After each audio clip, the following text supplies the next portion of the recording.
ভাণ্ডারের জন্য নিশ্চয়ই আপনারা আবেদন করে ফেলেছেন।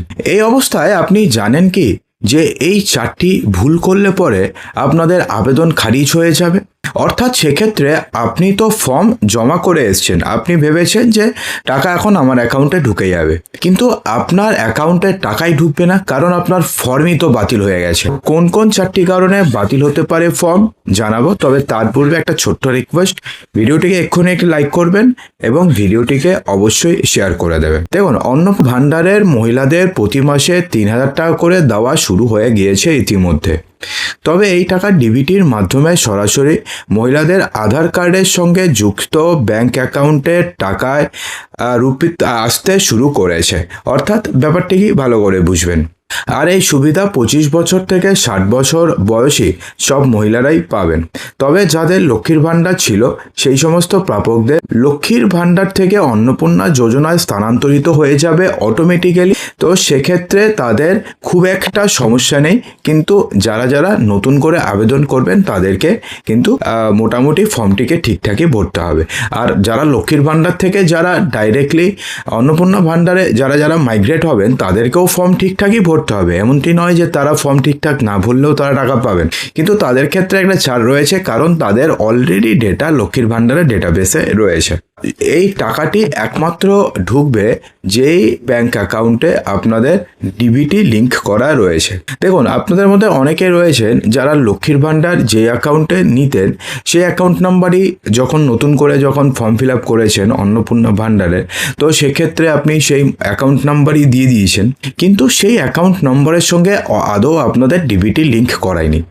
আপনাদের ডিবিটি লিঙ্ক করা রয়েছে অন্য অ্যাকাউন্টের সাথে, যেটা আপনি জানেনই না অথবা যেটা আপনি ব্যবহারই করেন না। তো সেক্ষেত্রে কি হয়েছে, ধরুন আপনাদের অ্যাকাউন্টে টাকা ক্রেডিট হয়ে গেছে, আপনি দিয়েছিলেন একটা অ্যাকাউন্ট নম্বর, কিন্তু টাকা ক্রেডিট হয়ে গেছে অন্য অ্যাকাউন্ট নম্বরে, যে অ্যাকাউন্ট নম্বরে আপনাদের ডিবিটি লিঙ্ক করা রয়েছে।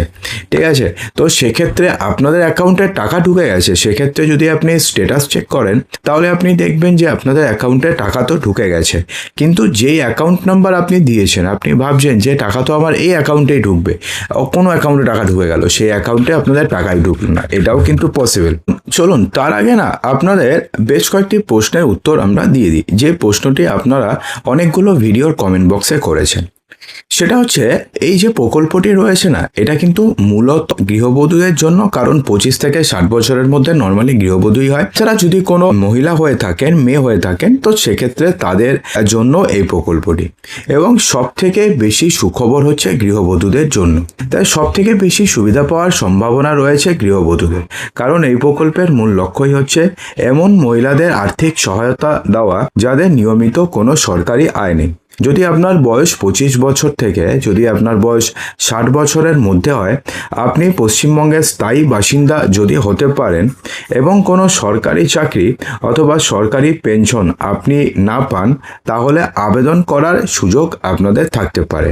অর্থাৎ সেক্ষেত্রে কি রয়েছে, আপনাদের বয়স হতে হবে 25 বছর থেকে 60 বছরের মধ্যে, আপনাকে পশ্চিমবঙ্গের স্থায়ী বাসিন্দা হতে হবে এবং কোনো সরকারি চাকরি করা চলবে না এবং কোনো সরকারি পেনশন পাওয়া চলবে না। ঠিক আছে, তাহলে আপনি এই প্রকল্পের জন্য আবেদন করতে পারবেন। এখন ব্যাপারটি হচ্ছে, আপনি যদি এগুলোর মধ্যে কোনো একটি করেন, আপনি যদি সরকারি চাকরি করেন, আপনার বয়স যদি 25 বছরের কম হয় অথবা 60 বছরের বেশি হয়, তাহলে সেক্ষেত্রে কিন্তু আপনি এই প্রকল্পের জন্য আপনি আবেদন করতে পারবেন না, বা আবেদন করলেও আপনাদের আবেদন ফর্ম ক্যান্সেল হয়ে যাবে।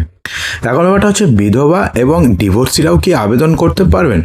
এর উত্তর হচ্ছে হ্যাঁ, পারবেন। বিধবা অথবা বিবাহ বিচ্ছিন্ন অর্থাৎ ডিভোর্সি এই প্রকল্পে আবেদন করার ক্ষেত্রে কোনো বাধা নেই, বরং যারা আর্থিকভাবে নির্ভরশীল অবস্থায় রয়েছেন তাদের জন্য এই প্রকল্প গুরুত্বপূর্ণ সহায়তা হয়ে উঠতে পারে। তবে বয়স, বাসস্থান এবং আয়ের মতন অন্যান্য যোগ্যতার শর্ত কিন্তু অবশ্যই পূরণ করতে হবে। অর্থাৎ বয়স কিন্তু অবশ্যই 25 বছর থেকে 60 বছরের মধ্যে হতে হবে এবং বাসস্থান অর্থাৎ পশ্চিমবঙ্গের স্থায়ী স্থায়ী বাসিন্দা হতে হবে এবং অবশ্যই আপনি যেন কোনো সরকারি চাকরি না করেন অথবা আপনি যেন কোনো সরকারি পেনশনভোগী না হয়ে থাকেন। তাহলে কারা কারা এই প্রকল্পের জন্য আবেদন করতে পারবেন? দেখুন, অন্নপূর্ণা ভাণ্ডারের সুবিধা যদি আপনি পেতে চান তাহলে প্রথমেই তো আপনাকে মহিলা হতে হবে। লক্ষ্মীর ভাণ্ডার যেমন অনেক পুরুষরাও পেয়েছেন, কিন্তু অন্নপূর্ণা ভাণ্ডার কোনো পুরুষরা কিন্তু পাবেন না, কথা কিন্তু এবার নিশ্চিন্তে বলা যায়। পশ্চিমবঙ্গের স্থায়ী বাসিন্দা হতে হবে এবং পশ্চিমবঙ্গের ভোটার হতে হবে। অর্থাৎ যে এসআইআর হয়েছিল, এসআইআরে যেন আপনাদের নাম কোনোভাবে বাতিল না হয়ে থাকে এবং যেন এবারে যে ভোটার লিস্টটি হয়েছে সেখানে যেন আপনার পার্ট নম্বর এবং সিরিয়াল নম্বর আপনার নাম থাকে। বয়স হতে হবে 25 বছর থেকে 60 বছরের মধ্যে। আধার সংযুক্ত ব্যক্তিগত ব্যাংক অ্যাকাউন্ট থাকতে হবে। দেখুন, এক্ষেত্রেও আপনাদের নাম কাটা যেতে পারে। কখন? ধরুন আপনি কারোর সঙ্গে জয়েন্ট অ্যাকাউন্ট খুলেছেন, আপনার হাজব্যান্ডের সাথে অথবা আপনার শাশুড়ি মার সাথে অথবা মায়ের সাথে অথবা যে কোনো কারোর সাথে, এবং ওই অ্যাকাউন্ট নাম্বারটি আপনি দিয়ে দিয়েছেন। এবং এমনটা হতে পারে যে আরও একজন যার সাথে আপনি জয়েন্ট অ্যাকাউন্ট খুলেছেন, ধরুন আপনি আপনার মায়ের সাথে জয়েন্ট অ্যাকাউন্ট খুলেছেন, তো আপনিও যে অ্যাকাউন্ট নাম্বার দিয়েছেন আপনার মাও সেম অ্যাকাউন্ট নাম্বার দিয়েছে, তাহলে সেক্ষেত্রে দুজনের অ্যাকাউন্ট নাম্বার সেম, দুজনেরই ফর্ম ক্যান্সেল হয়ে যাবে। এছাড়া যিনি আবেদনকারী রয়েছেন তিনি যদি আয়করদাতা হয়ে থাকেন, অর্থাৎ তিনি যদি কোনোভাবে ইনকাম ট্যাক্স দিয়ে থাকেন। দেখুন, আয়করদাতা কিন্তু দুরকমভাবে হয়, একটা হচ্ছে জেরো আইটিআর, আরেকটা হচ্ছে যিনি 12 লক্ষ টাকার উপরে যিনি ইনকাম করেন। যদি আপনি জেরো আইটিআর করে থাকেন তাহলে সেক্ষেত্রে আপনি ইজিলি ফর্ম ফিল আপ করতে পারবেন, কোনো সমস্যা নেই। কিন্তু আপনার ইনকাম যদি 12 লক্ষ টাকার বেশি হয় তাহলে সেক্ষেত্রে এই প্রকল্পটি কোনোভাবেই আপনাদের জন্য নয়। সরকারি চাকরি এবং সরকারি পেনশন থাকা যাবে না। তো এখন আপনাদের জানিয়ে দিয়ে একটু সংক্ষেপে যে কারা কারা এই প্রকল্পের বাইরে থাকবে।